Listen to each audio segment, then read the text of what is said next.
Hi investment traders, welcome back to the channel. और कैसे हैं आप लोग? आज का ट्रेडिंग डे आपका कैसा रहा? मैंने कल आप लोगों के लिए एक वीडियो बनाया था और जिसमें मैंने अपनी एफएनओ की वॉच लिस्ट आप लोगों के साथ शेयर करी थी, राइट? इस वीडियो में मैंने आप लोगों को बोला था कि मुझे जो है मेरा फेवरेट स्टॉक जो है आपको मैं एंड में बताऊंगी, राइट? और अगर आपने मेरा वीडियो ध्यान से देखा है तो आपने देखा होगा कि मैंने बताया था आपको कोटक महिंद्रा बैंक के बारे में और उसका टारगेट दिया था आपको मैंने 1695। और आई जस्ट टेल यू कि क्या दिया था। ये एचडीएफसी लाइफ है और मैंने आपको दिया था एन में कोटक महिंद्रा बैंक, जिसका मैंने टारगेट आपको दिया था 1995। आप देखेंगे आज की डेट में ही इसने आपको वो फुल टारगेट दिया है। आज की डेट में इसने हाई लगाया है 1997 का। तो कुछ चीजें ऐसी हैं जो बहुत बहुत वर्क करती हैं स्टॉक मार्केट में। और बट आप लोगों को वो डायनेमिक समझ में आने चाहिए कि मार्केट में क्या होने वाला है, क्या बिल्डअप्स हो रहे हैं, कैसा लग रहा है मार्केट, क्यों ऐसा बोला जा रहा है।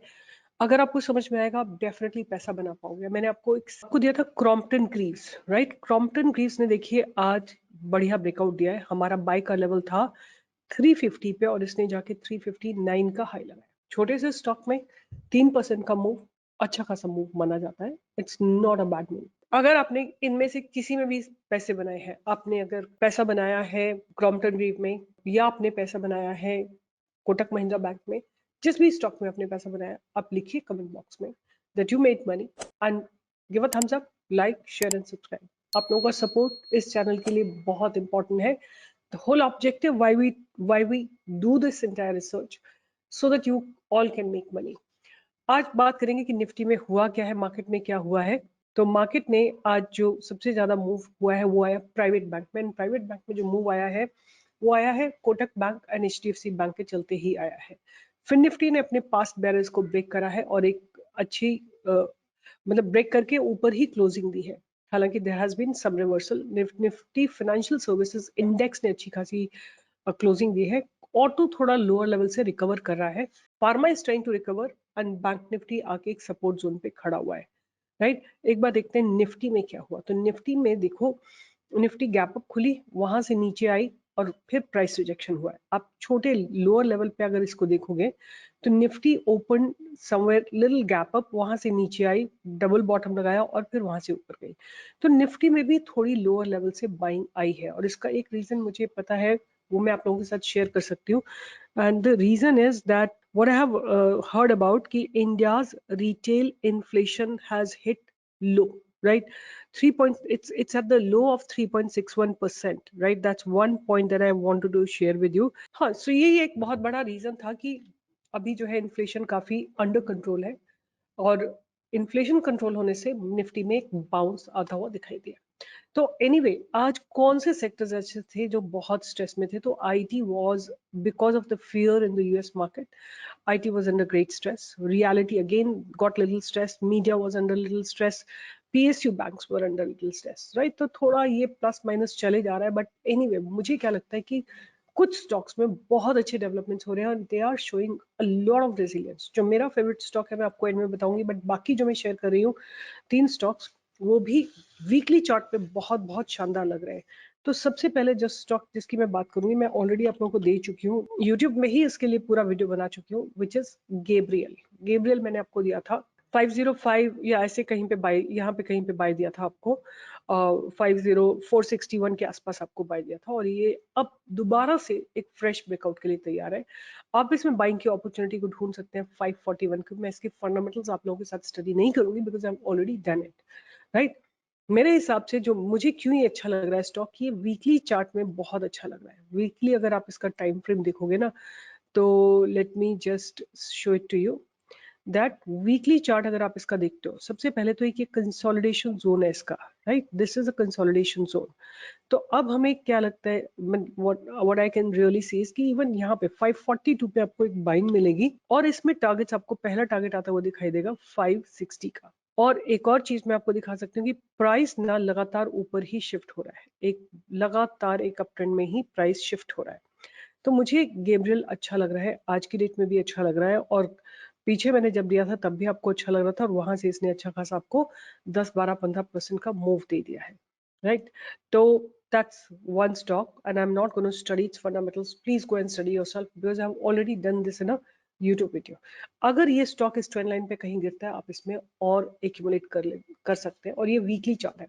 मैं आपको क्या बोलना चाहती हूँ कि मैं जब आपको बोलती हूँ कि गिरता है और एक्यूमुलेट करें, आपको डेली बेसिस पे लिखना है, डेली क्लोजिंग बेसिस पे लेना है, राइट? नॉट कि मार्केट में गिरा और फिर आपने एग्जिट कर लिया, but let it settle down for the day. एक दिन के बाद आप देखेंगे क्या सिचुएशन है। दूसरा स्टॉक जो मेरे रडार पे है, ये भी मैंने अपना लॉन्ग टर्म में आपको दिखा देती हूँ। This is one of my long term stock and the stock name is आवास फाइनेंसेस। अगर आप देखोगे आवास फाइनेंसेस जो है, मैंने बहुत बहुत लॉन्ग टर्म के लिए इसको दिया था, कई साल, मतलब बहुत पहले दिया था। आवास फाइनेंसेस और भी कहीं पे दिया हुआ है, बिकॉज ये मेरे को पता, देखो ये दिया हुआ है मैंने कहीं पे, आवास फाइनेंसेस दिया था, और दो स्टॉक्स दिए थे मैंने, ये दोनों एक साथ दिए थे। Positional stock for long term, accumulate आवास फाइनेंसेस एट 674, राइट? और ये दिया था नवंबर 14 2019 को, राइट? और 1200 का टारगेट दिया था एक साल में, और मैंने क्रेडिट एक्सेस ग्रामीण दिया था 324 पे बाय के लिए दिया था, और 600 का टारगेट दिया था। अभी भी ये स्टॉक आज जिस जगह खड़ा हुआ है, आवास, बहुत अच्छा लग रहा है मुझे। आवास फाइनेंसेस आप देख सकते हैं, ये इसका वीकली चार्ट है, और मैं आपको डेली में दिखाती हूँ। पहले डेली में देखो, इसने लॉन्ग कंसोलिडेशन किया है, यहाँ से लेके यहाँ तक एक बहुत लॉन्ग कंसोलिडेशन किया है। और एक और इम्पॉर्टेंट चीज जो आप देख सकते हो कि the price is shifting in the upper direction. और 2 दिन पहले आपको जब मैंने फ्रेश एंट्री दी थी, तो उस दिन इसमें बहुत अच्छे वॉल्यूम्स आए थे। अब ये स्टॉक अपने पास बैरियर्स को ब्रेक करने के लिए तैयार है। आप इसमें 1850 के ऊपर या इस जोन में कहीं पे भी ले सकते हैं। अगर आपको 1750 पे मिलता है या 1850 पे मिलता है, इस बीच में कहीं मिलता है, आप इसमें एंट्री ले सकते हैं। और ऊपर की तरफ आपका पहला टारगेट रहने वाला है 1900 का। 1900 क्रॉस हो जाता है तो आपको नेक्स्ट टारगेट मिलेगा 1940 का। 1940 के बाद आपको टारगेट मिलेगा, पास्ट बैरियर से मैं टारगेट्स निकाली हूँ, 1980 का। और अगर 1980 क्रॉस हो जाता है तो 2000, 2100, 2200, ये सारे टारगेट्स आप इसमें आने वाले समय में देख सकते हैं। And it's a stock for creating wealth. मैं आपको दिखा देती हूँ, मैंने जब आपको 2019 में दिया था, आपके साथ मैंने अभी शेयर किया स्क्रीनशॉट। तो 2019 वाज समवेयर हियर, यहाँ पे कहीं पे आप लोगों को बाय दिया था 674 के आसपास, यहाँ पे कहीं पे इस जगह पे। और वहां से जाके स्टॉक ने 2000 लगाया था, और फिर और ऊपर गया था, 3300 लगाया था। I have given by on this stock many times. ये मुझे अच्छा लगता है stock, the structure looks good, the company looks good. एक बार क्विकली इसके फंडामेंटल्स को व्यू कर लेते हैं। आवास फाइनेंसेस कुल मिला के 14 करोड़ की कंपनी है, 14,356 करोड़ की कंपनी है। P is roughly about 25.5, ROC is about 9.91, ROE is about 13.9. Company has delivered good profit CAGR of 22.8%, and company's sales growth is good, right? Sales growth है तो profit growth भी definitely होगी। I want to see quickly किस revenue कैसे grow कर रहा है। आप देखो 2021 से लेके 2024 तक इनके रेवेन्यू ऑलमोस्ट 1.75 टाइम्स हो गए, और इनका जो फाइनेंसिंग मार्जिन है वो 33% के आसपास ही है। और अगर हम बात करते हैं नेट प्रॉफिट की, तो नेट प्रॉफिट 89 करोड़ से बढ़ के 146 करोड़ पे आ गया। ईपीएस इनका बहुत डिसेंट है, 14, 15, 18, which is nice. And gross NPA की बात करें तो ग्रॉस एनपीए इनके स्टेबल एट 1.14%। अगर हम ईयर ऑन ईयर रेवेन्यू की बात करें तो आप देखो 10-11 साल में कंपनी ने अपने रेवेन्यू को 100 टाइम से भी ज्यादा इंक्रीज किया है। 18 करोड़ से बढ़ा के 2000 करोड़ पे लेके आए हैं, right? So that's a very positive point. Then उसके बाद जो नेक्स्ट पॉइंट है वो यही कि इनका जो फाइनेंसिंग मार्जिन है वो 16% से बढ़ के 33% पे आ गया, which is again very very good. Profits की बात करें तो 3 करोड़ से बढ़ के 717 करोड़ पे आ गया है। और अगर हम बात करते हैं कि ईपीएस, तो ईपीएस इनके लगातार बढ़ रहे हैं। मेरे हिसाब से the company is really doing well. और अगर बात करते हैं कि इनके रिजर्व्स की, तो रिजर्व्स ग्रो कर रहे हैं, और जितनी भी एनबीएफसी होते हैं ना, उनमें बोरोइंग्स थोड़ी ज्यादा ही होती है। अगर बात करते हैं cash from operating activity, because they have taken money from the banks, right? अगर आप प्रॉफिट्स देखोगे तो प्रॉफिट्स इनके लगातार ग्रो कर रहे हैं, और इनका नेट कैश फ्लो जो है वो नेगेटिव है। आरओई की बात करें तो return on equity is about 14%। और अगर प्रोमोटर होल्डिंग की बात करें तो प्रोमोटर्स ने अपनी होल्डिंग को डिक्लाइन किया है, which is not a good sign. But किसने इस होल्डिंग को बाय किया है? इसमें बाय किया है होल्डिंग को एफआईएस ने, डीआईएस ने अपनी होल्डिंग को इंक्रीज किया है और पब्लिक ने अपनी होल्डिंग को स्टेबल रखा है, ऑलमोस्ट स्टेबल रखा है, तो नॉट बैड, राइट। और अगर हम क्विकली बात करें कि ये करते क्या है, the company is basically into retail affordable housing finance company, primarily serving low and middle income self employed customers in semi urban and rural India. The company's product offering consist of home loans for the purchase or construction of residential properties, right? तो ये इनका basically basic model है और ये tier 2 tier 3 में काफी popular है, right. तो गैब्रियल हो गया, अवांती फीड हो गया, और लास्ट में मेरा जो कंपनी मुझे जिसका स्ट्रक्चर बहुत अच्छा लग रहा है उसको भी मैं डिस्कस कर लेती हूँ, and the stock name is Doms, right. Doms also मैं आप लोगों के साथ एक बार ऑलरेडी डिस्कस कर चुकी हूँ, राइट। डॉम्स ऑलरेडी यहाँ पे आपको ब्रेकआउट बाय के लिए दिया था, बट ब्रेकआउट नहीं आया, स्टॉक थोड़ा नीचे आ गया। अब दोबारा से स्टॉक जो है कंसोलिडेट कर रहा है और एक ब्रेकआउट के लिए तैयार है। आपकी फर्स्ट बाइंग की अपॉर्चुनिटी यहीं 2890 पे आएगी for a first target of 3070, और जैसे ही पास्ट बैरियर्स ब्रेक होंगे, राइट, विच इज 3121, आप इसमें 3600, 3700, 800, 4000 के टारगेट्स इसमें जरूर आते हुए देख सकते हैं। और ये वीकली चार्ट है। Doms is basically a company which deals with stationery for children, right? And they have premium stationery and they are big exporter as well. आप जाके इसका screener.in पे सारा स्टडी कर सकते हैं। तो these are the three companies that I want to show you, and the last में मैं आपके साथ एक शेयर करूंगी जो एक दिन मैंने आपके लिए बहुत लॉन्ग एनालिसिस की थी, मैंने फिल्टर आउट किए थे stock. The stock name is ITD Cementation. तो इसको मैं लगातार वॉच कर रही हूँ, बट बाइंग नहीं आ रही थी स्टॉक में। और आज आप देखेंगे तो इसने अपना, देखिए मेरा बाइंग इसमें इनिशिएट होना था एट अबाउट 542, आज 549 पे बाय दिया बिकॉज ये बैरियर ब्रेक हो रहा था। तो फर्स्ट टारगेट इसमें हमको मिलेगा जो 550, 561, 560 का टारगेट हमको मिलेगा, पहला टारगेट, और वो क्रॉस होगा तो आपको 588 का टारगेट मिलेगा, और फिर उसके बाद आपको 700 के टारगेट, 694 के टारगेट जरूर दिखाई देंगे।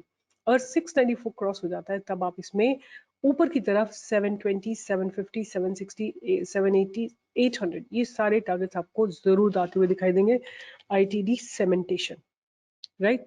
तो ये कुछ 9000 करोड़ की कंपनी है, P is about 27.3, ROC is about 27, ROE is about 19.8। अगर company has delivered a good CAGR and company has low return on equity। अगर हम इनकी सेल्स की बात करें तो सेल्स इनकी लगातार बढ़ रही है, एंड प्रॉफिट लास्ट 3 साल में बढ़ के डबल से ज्यादा हो गए हैं। Operating profit margins are constant and net profit has increased from 20 to 87 crore, and EPS जो है वो 4554 like that हो गया है। सेल्स की बात करें अगर ईयर ऑन ईयर बेसिस, तो इन्होंने अपनी सेल्स को भी 8.5 टाइम इंक्रीज किया है, और अपने प्रॉफिट को इन्होंने रफली अबाउट 4.5, 5 टाइम्स इंक्रीज किया है, और ऑपरेटिंग प्रॉफिट मार्जिन के अराउंड 9 और 10, 11 के बीच में ऑसिलेट करते हैं। नेट प्रॉफिट इन्होंने 22 करोड़ से बढ़ा के 349 करोड़ करा है, और ईपीएस की बात करें तो लगातार आप देखेंगे ईपीएस इंक्रीज हो रहा है, अर्निंग पर share is going up, okay. And then उसके बाद रिजर्व्स की बात करें तो रिजर्व्स लगातार ग्रो कर रहे हैं, और borrowings have also little gone up which is fine, और this company has a little good cash, net cash flow as well. Debtor days की बात करें तो नीचे गए हैं, और अगर हम बात करें तो रिसेंटली इनका आरओसी जो है इंप्रूव हुआ है। प्रोमोटर्स होल्डिंग की बात करें तो प्रोमोटर्स होल्डिंग 46.64 पे है, एफआईएस होल्डिंग इज एट, थोड़ा डिक्लाइन हुआ है उसमें, डीआईएस होल्डिंग थोड़ा सा डिक्लाइन हुआ है, बट पब्लिक होल्डिंग थोड़ा सा ऊपर गया। तो मेरे हिसाब से ये स्टॉक में डेवलपमेंट बहुत शानदार है। आईटीटी सेमेंटेशन, ये मैंने आपको पहले भी दिया और आज भी चैनल पे दिया है। All my best of the research is for you guys who don't have to pay for any research done by a SEBI registered research analyst. Every research that I do is absolutely free. Just manage your money, just manage your trade, manage your risk. Like when I believe, when you come to the market, there's only one thing that you need to do very seriously, which is risk management. Exposure should be minimized, moderate, her stock, there should be diversification, there should be modernization, and जहां तक हो सके options में आपको कम से कम trading करनी है। जितने लोगों से मैं मिलती हूँ उनसे पूछती हूँ कहाँ लॉस हुआ है, उनका सबका एक ही बोलना होता है कि एफएनओ में लॉस हुआ है। तो जब आपको पता है कि इंस्ट्रूमेंट कितना लॉस प्रोड्यूस करता है, then why do you have to do it, right? Stay away, make consistent money, maybe a little lesser money, but consistent money will will give you, by compounding it will make your money big, right? So keep learning, keep earning in stock market, and all the best. See you in the live market tomorrow morning from 10 to 11.